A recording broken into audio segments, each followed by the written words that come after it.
You don't need everyone that you think you need. You're depending on too many people. You don't need all of your coworkers to support you. You don't have to have all your friends and family members cheering you on. The less you depend on people, the greater the anointing in your life. If you've ever been good to somebody who wasn't good back, if you've ever poured yourself into an individual, a company, a place or thing, and didn't get the results you expected. If you've ever had a moment in your life that you have measured yourself and come up short, this message is for you. If you've ever given your best to somebody and they act like it wasn't nothing at all, then this one is for you. Move on. Forget them. They are lying and they are untrustworthy, so move on. You got to see them for what they are. That person is not who you thought they were. So move on, and at the risk of sounding callous, get over it.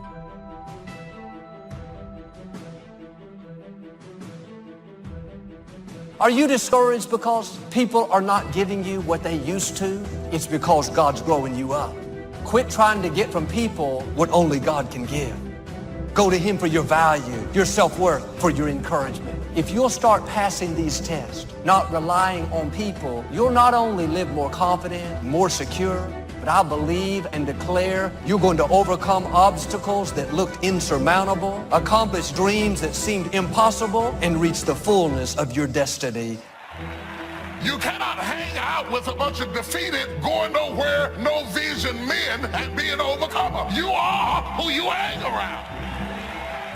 I want you to listen at them and think about you, because it is possible to develop a mentality to fit your environment that simply makes the best of a bad situation. I'm not happy.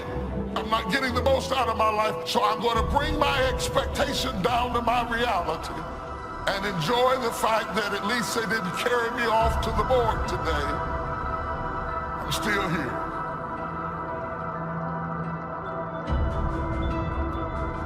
No one is such a real enemy as a false friend. The worst thing you can do when somebody hurts you, listen, the worst thing you can do is to harbor your hurt, because harbored hurt becomes burdened bitterness. Not most of the time, not a lot of the time, every single time. If somebody hurts you and you hold it in and you brood over it, harbored hurt becomes burdened bitterness.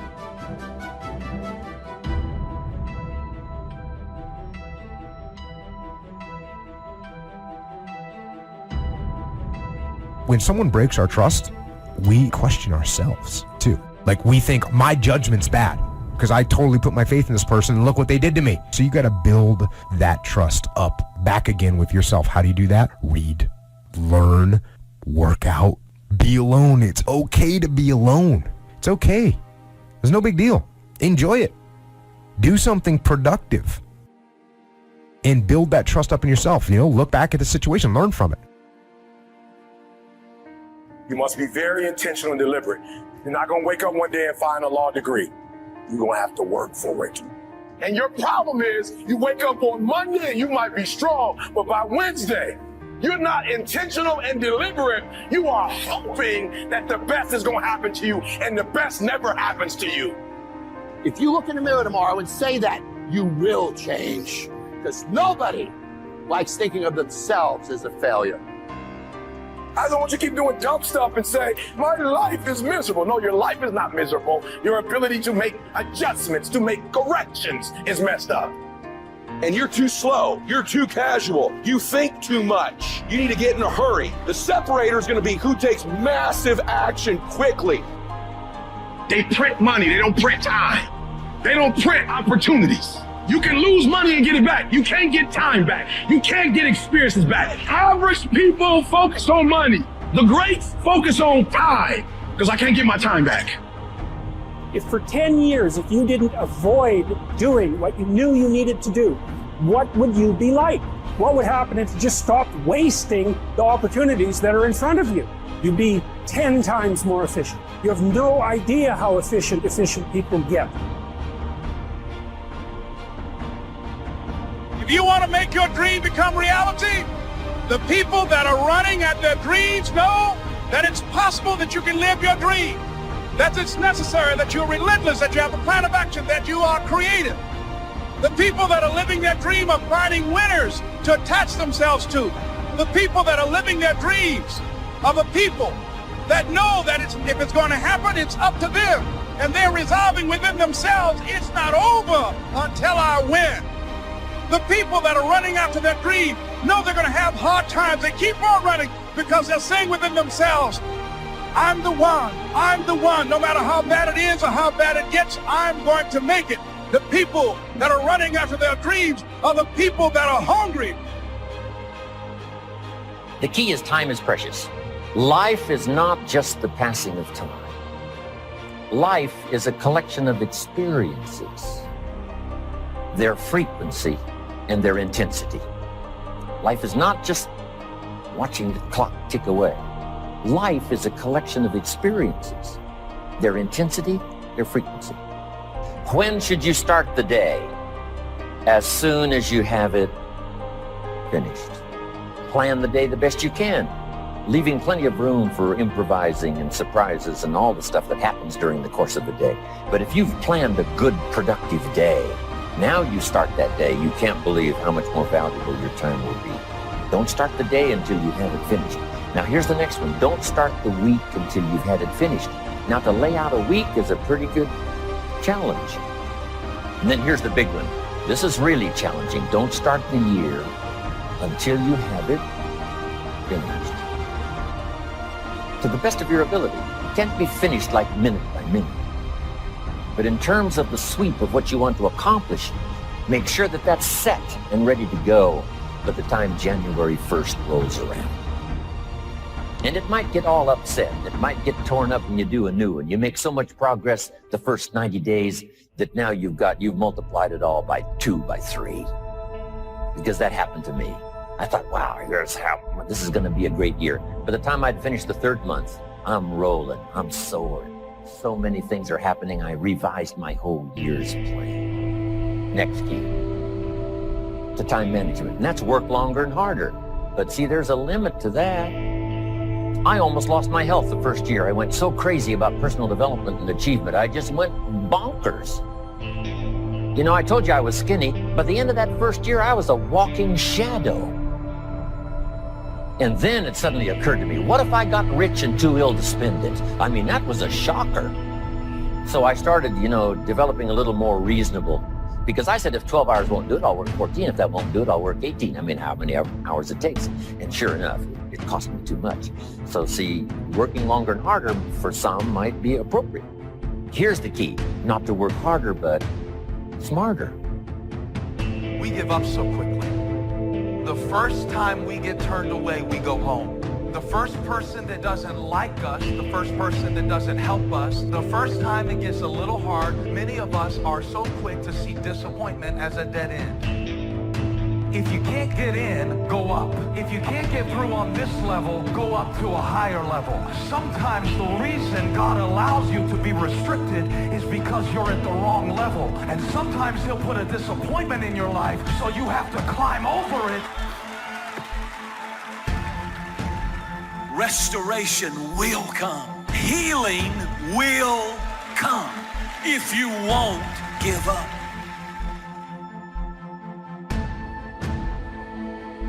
Anytime trouble comes, anytime heartache comes, anytime disappointment hits their life, rather than face it and walk through it, they quit, they back down, and they waste their pain. Pain has a purpose. Don't let your pain define you. Let your pain refine you.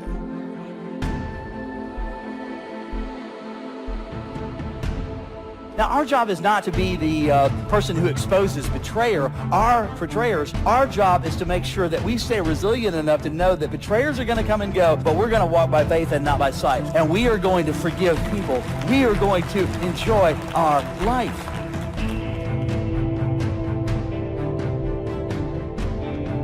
People, they go through something that was supposed to be a season, but instead of it being a season, it dictates their entire life. You met people that instead of getting better, they just got bitter because of the pain. before you know it, their entire identity is wrapped around their issue. It's wrapped around this moment of heartache, this moment of disappointment.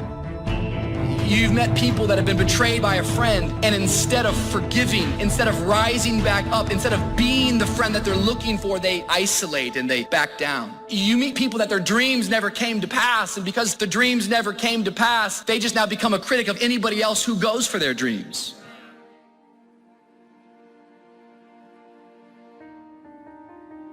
Stay on your path, stay positive, stay encouraged, keep praying. I want you to start praying specific prayers, and that way you're going to start witnessing God bless you specifically. Don't feel like you're being greedy or over the top. It's beautiful to recognize when you're blessed, but it's okay to start asking for blessings.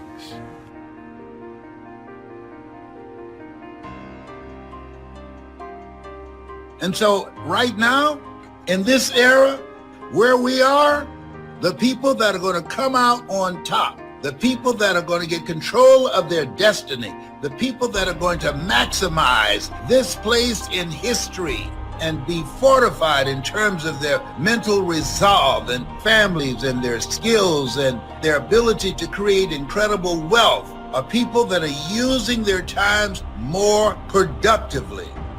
The people who take the time to learn something new every day. If you're not willing to learn, nobody can help you. If you're willing to learn, no one can stop you.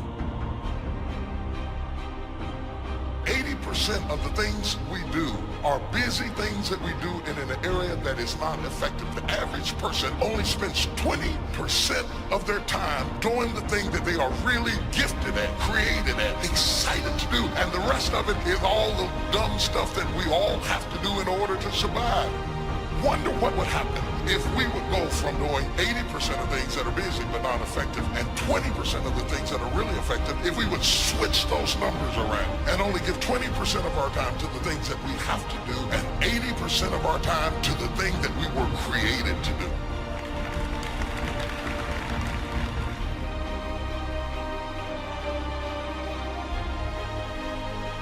If you'll be faithful, if you'll be disciplined when the amounts are small, we'll make you a ruler, give you a position of authority when the amounts are many. Take care of your disciplines when the amounts are small, and then life will see to it that you get some extraordinary numbers to work with. Do not disregard the smallest of disciplines. Do not neglect the smallest of disciplines, and build on that foundation, and you can have everything you could possibly want. Get going.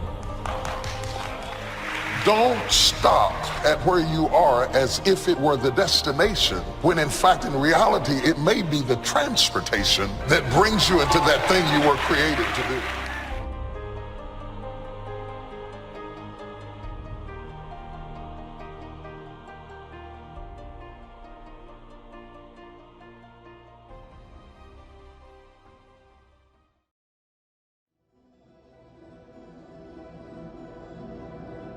Take ownership.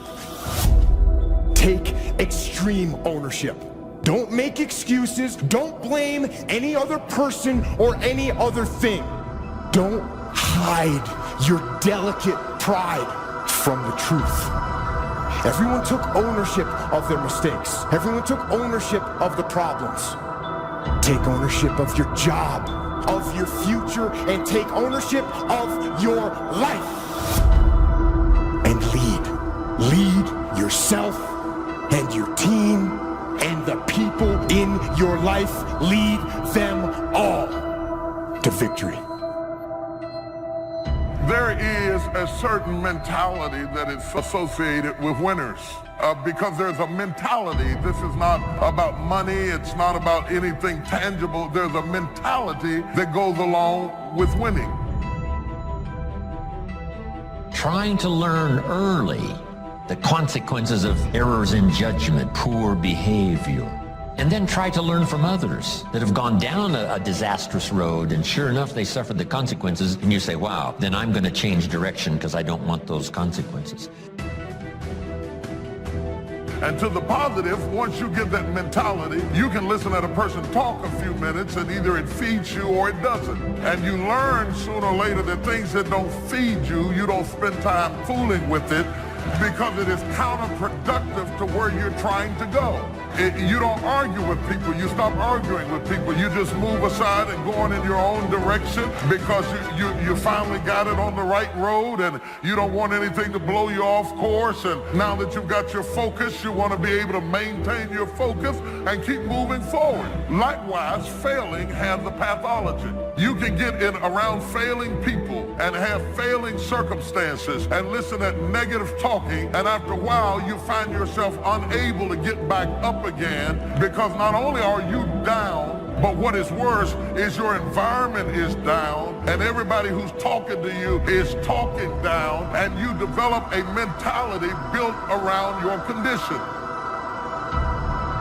Learning from errors in judgment. A few simple disciplines practiced every day. Now you're on the road to success.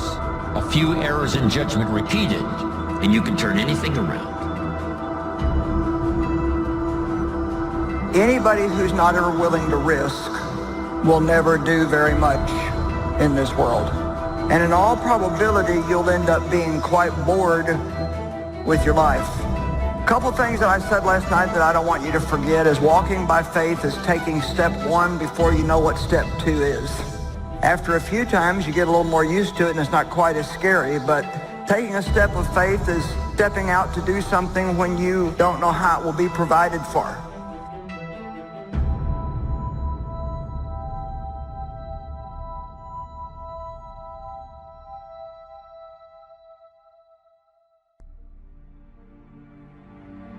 How you gonna show power if you're not up under attack? How you gonna show resistance if something's not trying to pull you over? Resist, resist. Stop being neutral and stop being indifferent. Resist. Take a stand and resist.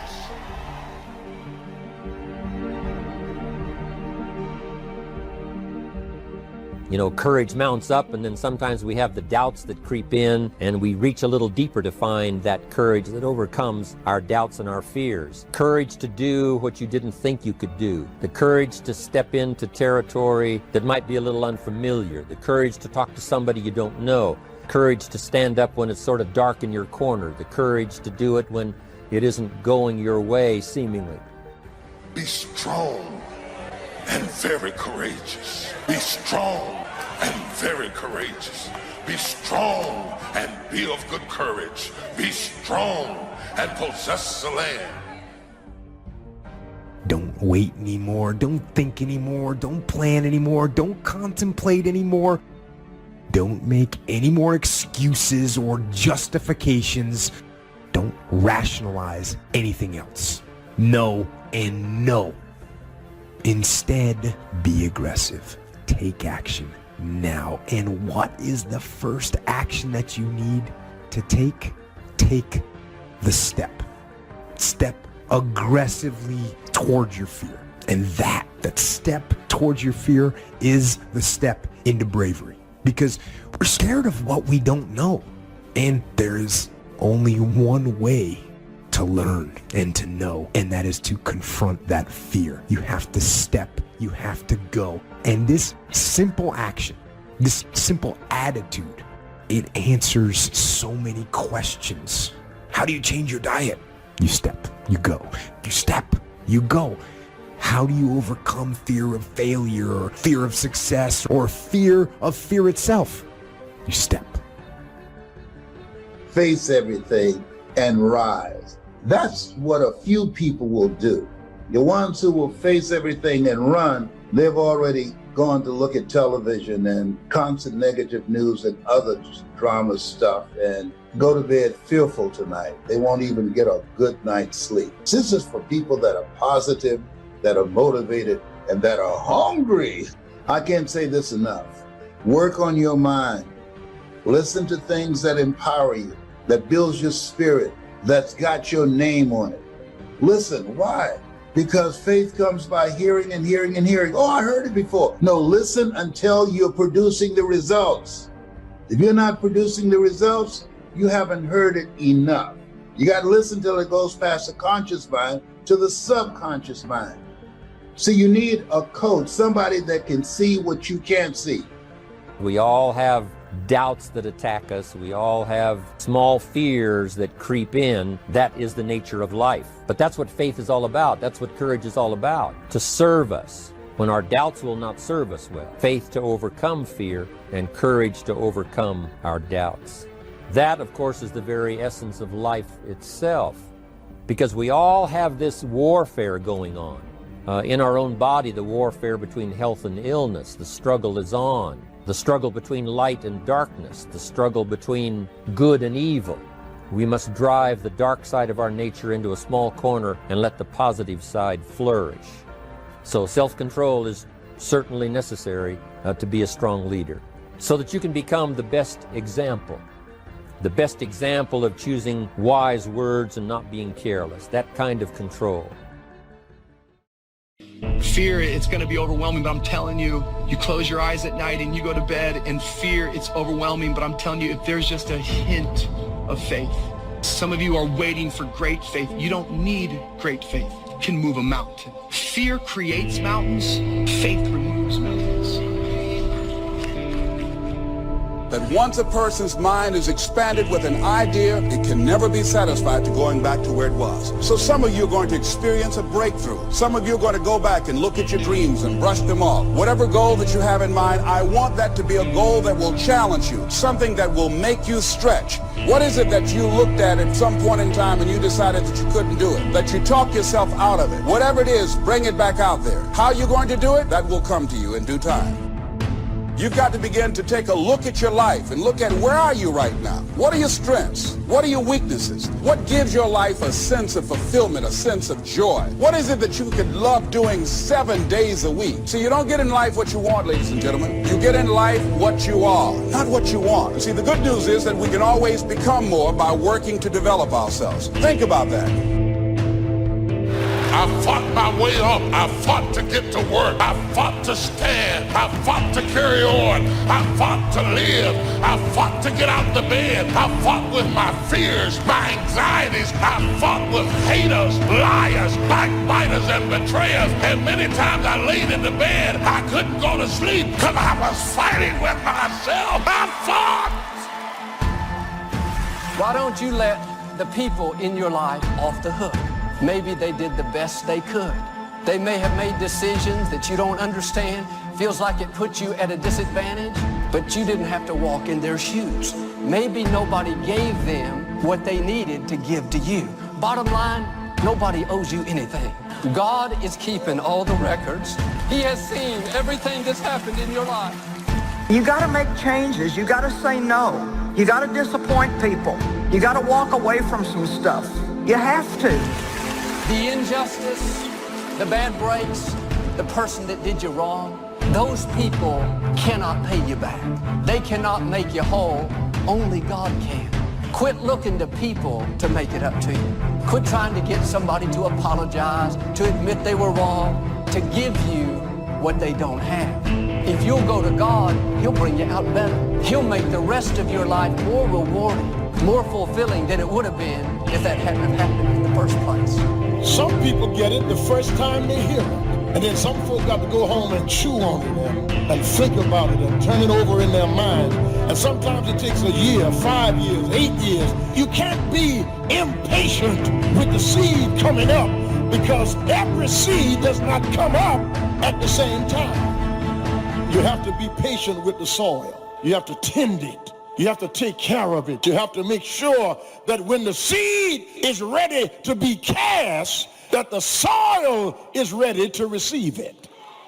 I ask you to start that same journey. Let your new skills, new disciplines affect all of the rest.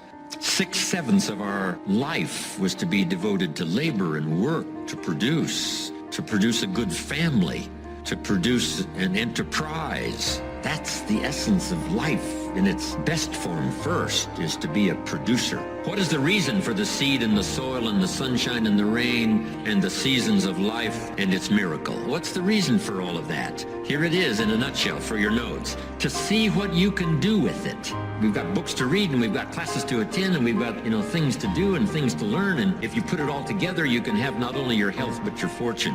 Why not see what you can do with what you've been handed? As basic as seed and soil and sunshine and rain. Only God can create the sunshine, the rain, the seasons, the miracle of life. But here's what humans can do. Recreate those components into a harvest by planting the seed, reaping the rewards in the harvest. We call that recreation.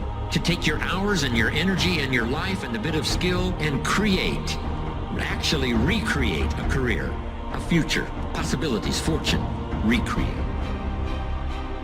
I mean, really, how many years ago did you come up with what you could and couldn't do in your life? How many years ago? Most people, if they really look at how they're living their life today, it's based on a set of standards, a set of beliefs that they made choices about 10, 20, 30 or more years ago. I mean, very often we made decisions in our youth or very young about what to believe, about what we were capable of, about who we are as a person, and that becomes the glass ceiling, if you will, that controls us. I'll give you an example. Look at your physical body. Your physical body today is an absolute reflection of only one thing. Not your goals, not your desires, but your standards. Again, the strongest force in the human personality is this need to stay consistent with how we define ourselves. So when you begin to say, what is it that I want to leave? What contribution that I want to begin to make? What difference do I want to make in life? What chances I need to take? What risks do I need to begin to embrace? What fears do I need to step on? What areas of my life am I dead right now? What dreams? You can either live your dreams or live your fears. You have got to get to a point where you say, I'm sick and tired of living like this. There's got to be more. That's when people go out and strike out on their dreams. You don't always get your goals, but you always get your standards. Everybody in life gets their musts. They don't get their shoulds. Most people have a list of shoulds, don't they? Don't you have a list of the shoulds, things you should do, you should follow through on? I should get into the office earlier. I should be, more confident. Whatever your should list is, when you decide something is a must for you, an absolute must, when you cut off any possible, you say, I'm going to find the way or I'm going to make the way. Once you see that you're suffering either early consequences or severe consequences, all you have to do now is shut down that route, pick another destination and start going that way with some easy disciplines that day by day gather momentum, and now one success leads to another, leads to another. All disciplines affect each other.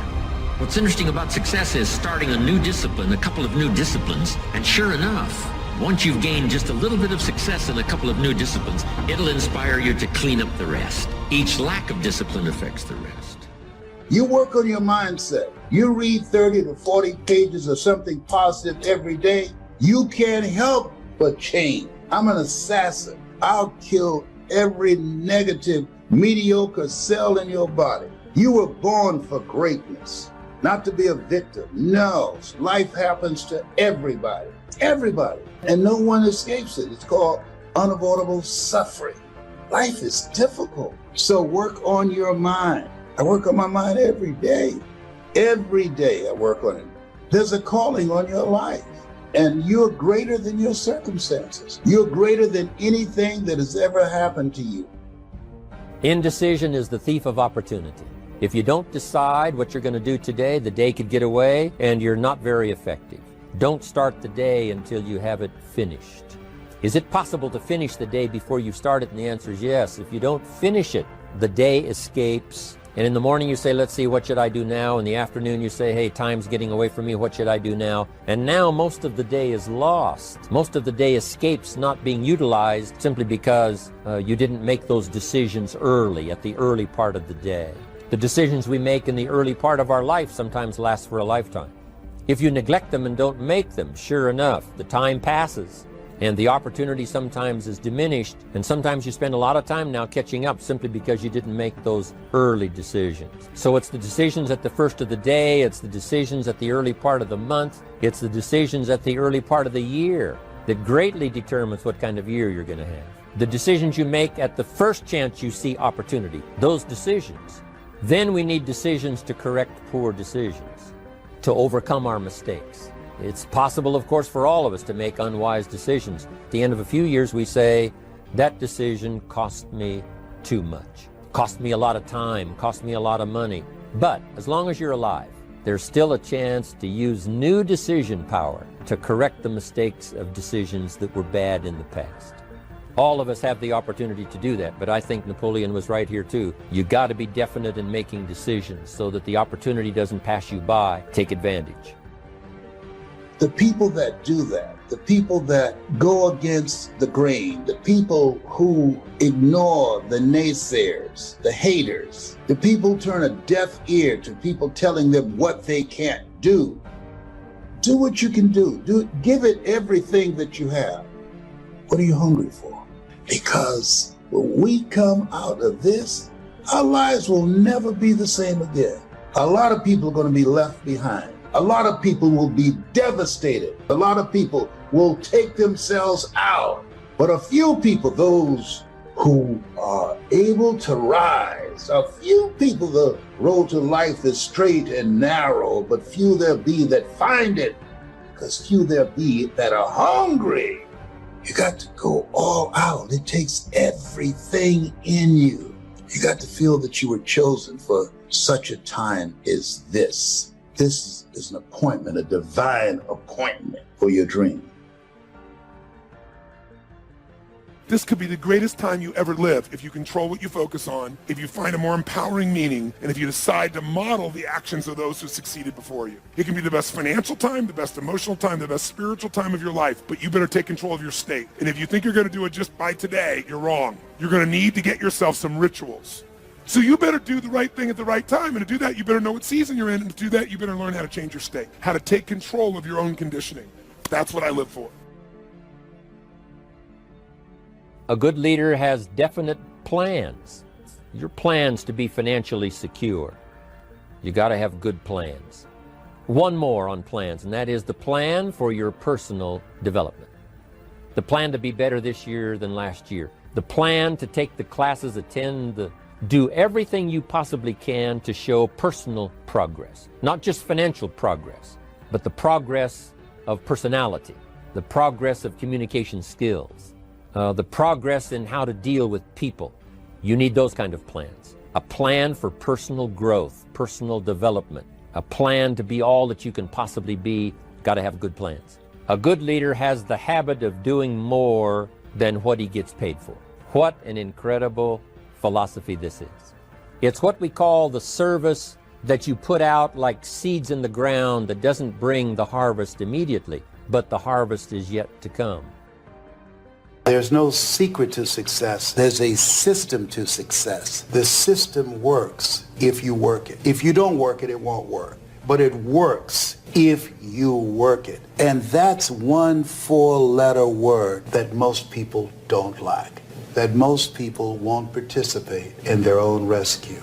And there are people who will be presented with an opportunity, who know that they could be laid off at any moment, who know that them keeping their job has nothing to do with how good they are. And yet and still, they'll go to work and have knots in their stomachs, hoping when they open up an email that they have not been told this is your last day. They'll go to work hoping there's not a security guard standing by their desk with a box and say, empty your things in here and take them to the front door and escort them to the parking lot. They go in there hoping it doesn't happen. Why? Because they don't want to do the work. It's an aversion to most people's spirit.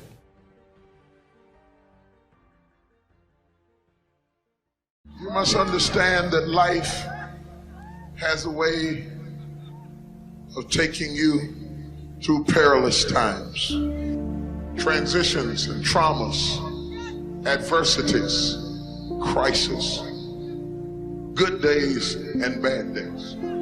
I don't care how clean you live and how righteous you are, you're going to have trouble sometime. Life has a way of being its own schoolmaster.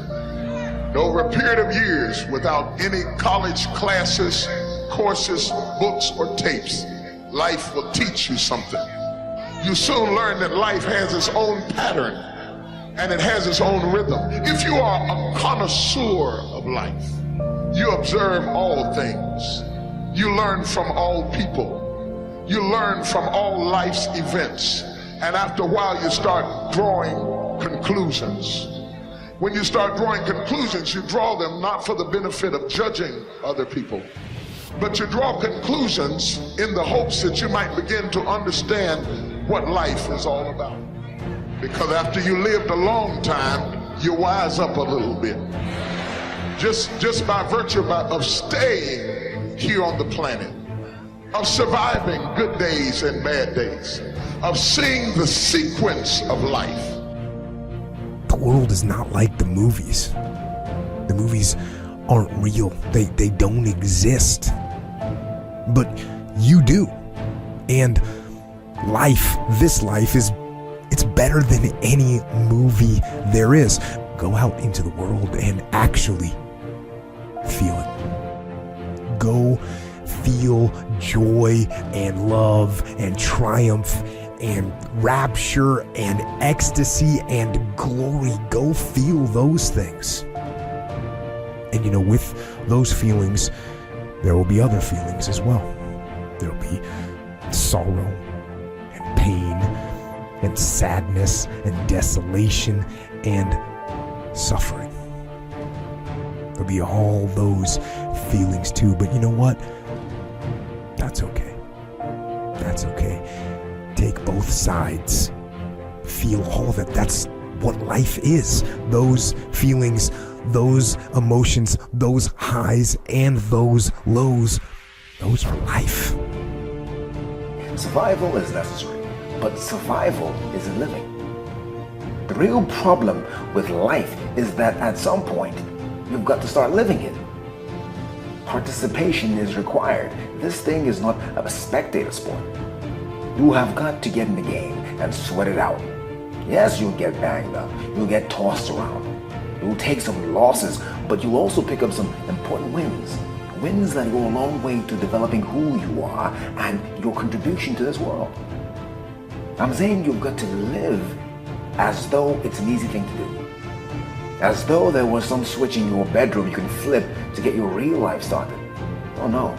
Life is easy. It is. Life is easy. It happens spontaneously. It happens all around you all the time. Living is hard. How many rules must you imprison yourself with before you get it? Before you see that the rules you write to protect yourself from the mistakes you made, to protect yourself from where you came from and what happened to you, can become your prison if you're not careful. And I believe that that's what happens to most people. They go through life making tiny edits to living. Little footnotes that read, "She said my teeth were crooked, so I won't smile with my whole face anymore. Because I got hurt last time, I won't trust again. I was so disappointed last time I tried, I won't let myself want again." You see what I'm getting at? These rules start early, and sometimes they're forced on you. So I know living is hard. Being stuck in anger, that's a rule for how you should respond to a particular situation. Being ravaged by anxiety, that's a rule for how you should react to uncertainty. Indecisiveness, procrastination, these are rules for how you should react to opportunity. Rules, rules, rules, they're everywhere. Damn the rules and ask yourself, am I living? Finally, you begin to understand, I've got to get down to the conclusion of the whole matter. I've got to understand what is going on. And I begin to understand that life operates in cycles. It operates in cycles and stages and seasons. It goes full circles. There are sequences of events, and it depends on what cycle of life you're in, what you're able to do. And if you don't understand cycles, you'll miss your blessing. You only have a certain time period to do anything, and you have to do it in time. You don't have time to spend years contemplating your next move. You've got to catch the cycle. You've got to do it in season. You can't do it in the winter of your life. You can't do it in the autumn of your life. You've got to know when it's time for you to do it, and you've got to flow with that cycle, because if you miss that turn, life has to go all the way around again before you get an opportunity to be that effective again. If you ever understand that, it will cause you to change how you deal with people. Because people and what they say will cause you to miss your season. So make your own comic book. Make your life your own movie. Actually make it better than a movie. Not better because it's more adventurous or more romantic or more melodramatic. Make it better because it's real. So go out there, move toward the light, and live. It's real, so it is better. And you know what? Real comes with some downsides. Real comes with some darkness. But that's okay. It's okay because when you know the darkness, the light becomes even brighter. Am I going through life with my whole self? Am I fully experiencing the moments, or am I watching them go by? Am I doing all I can with the opportunities that life is presenting me? Am I enjoying life, or am I managing it? Are my happiness and my joy conditional? If I died today, would my life have been fully used up? I'm not preaching, I'm just asking. Living isn't just about the adventurous and the exciting things you do, the things you post on Instagram. Living is about the hard places.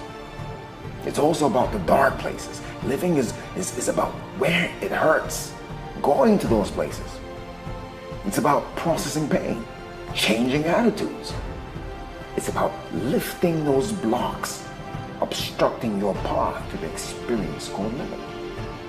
If you feel this, if your heart is starting to race, if your mind is starting to churn, that's you. That's you saying, yes, I want to live again. I want to start living again. Don't tell me about change. I know about change. I want to know specifically, what are you going to do? Who are you going to forgive? What are you going to let go of? When do you admit that you have a problem? When do you conclude that maybe it's you? When do you allow yourself to love and to be loved again? What I do know is that this is the only life I remember. This is the only life I have, and I intend to use it up. I'm going to experience fully what there is. That means the victories and the losses. That means the laughter and the tears, the good, the bad, and the ugly. Let's start living again. I've resolved in my spirit, in my heart, that every experience is my education. So the good experiences and the bad experiences, I'm going to learn from that, and I'm going to discover the opportunity for me to grow and for me to get better. You have to make a decision that I will learn from this thing.